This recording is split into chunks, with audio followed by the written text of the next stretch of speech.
नमस्कार, प्रणाम। हम हैं रवि और आप देख रहे हैं आज न्यूज़ बिहार। हमारे साथ इस समय मौजूद हैं जीरादेई के वर्तमान विधायक श्री अमरजीत कुशवाहा जी, और इनके बारे में मैं आपको बता दूं कि बड़ी बेबाकी के साथ अपनी बातों को रखते हैं और ख़ास करके भ्रष्टाचार को लेकर, गरीबों को लेकर, उत्पीड़न को लेकर ये एक तरह से अपना मुद्दा रखते हैं। और सबसे बड़ी बात है कि भाकपा माले पार्टी से संबंध रखते हैं और भाकपा माले जो पार्टी है वो संघर्षों की पार्टी है। तो हमारे साथ इस समय मौजूद हैं और इनसे हम जानना चाहेंगे कि एक रोचक तथ्य आया है बिहार सरकार को लेकर, और ख़ास करके उस चीज़ को लेकर जहां मेडिसिन की बात होती है, जीवन रक्षा की बात होती है, दवा की बात होती है। तो ये एक मुद्दा विधायक जी, पीएमसीएच का एक गंभीर मुद्दा है। कोई एक ऐसे अफसर हैं संभवतः आईएएस ठाकुर जी, उन पर गंभीर आरोप लगाया जा रहा है।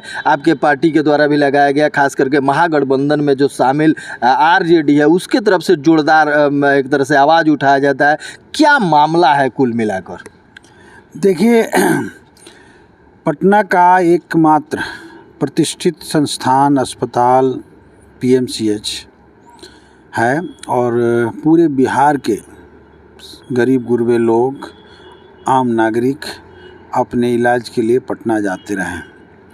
हम लोग पिछले कई सालों से देख रहे हैं कि लगातार वो अस्पताल समस्या झेल रहा है और वहाँ जो अधीक्षक थे आईएएस ठाकुर, इनकी सेवा 31 जनवरी को समाप्त हो गई।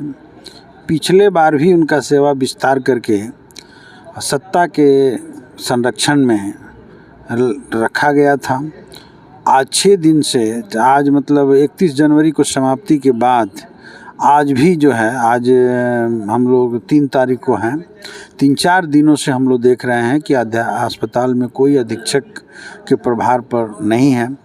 और यहाँ तक कहें तो वो संविदा कर्मी हैं, वो कोई प्रोफेसर भी नहीं है, कोई डॉक्टर भी नहीं है अस्थाई, और फिर भी हम देख रहे हैं कि लगातार उनको रखा जाना, जैसा कि लोगों का आरोप है कि मोटी रकम लेकर के कुछ अधिकारी लोग बार बार उनका सेवा विस्तार दे रहे हैं।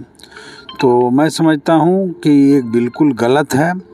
और एक बात ये भी है कि उन पर बहुत बड़े बड़े गंभीर आरोप लगे हैं। पिछले दिनों विधानसभा के भीतर भी ये मामला उठाया गया था। उन भ्रष्टाचार के बड़े बड़े आरोप के बावजूद उनको विस्तार दिया जा रहा है, और अभी मैं सुन रहा हूँ कि फिर से उनके सेवा विस्तार के लिए प्रयास किया जा रहा है। लेकिन इस बीच में जब इनका कार्यभार समाप्त हो चुका है, इनका अवधि समाप्त हो चुका है, वहाँ के जो मरीजों का इलाज चल रहा है, चाहे आयुष्मान कार्ड से हो या विभिन्न तरह से हो, उनके कागजातों पर कौन हस्ताक्षर कर रहा है, किसी को प्रभार दिया गया है कि नहीं दिया गया है, इसका भी अता पता नहीं चल रहा है। तो ये सरासर गलत है। मैं आपके चैनल के माध्यम से यह मांग करता हूँ कि इसको सरकार संज्ञान ले और इसकी गंभीरता को समझते हुए इसकी जांच करावे, और पिछले बार इनका सेवा विस्तार कैसे किया गया इसकी भी जांच होनी चाहिए। इन पर जो गंभीर आरोप लगे हैं उसकी भी जांच होनी चाहिए, और किसी भी सूरत में इनकी सेवा विस्तार पर रोक लगनी चाहिए।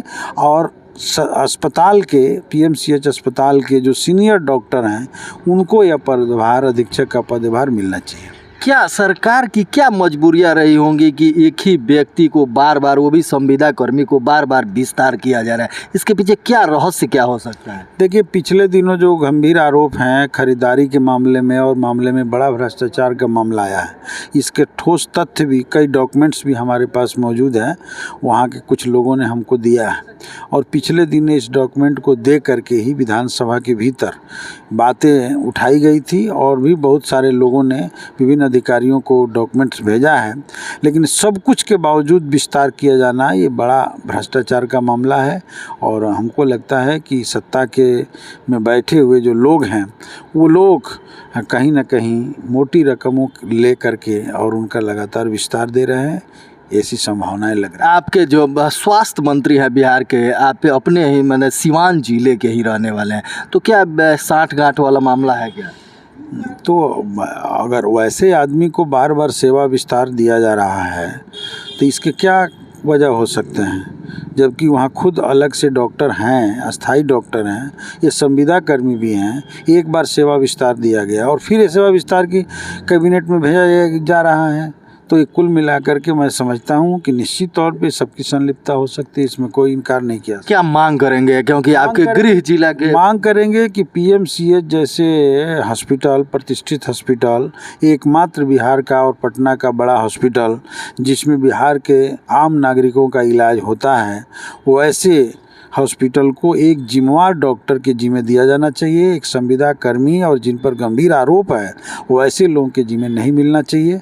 इसीलिए मैं पहले ही सरकार से कहूँगा कि संज्ञान लेते हुए आगे की कार्रवाई को करें।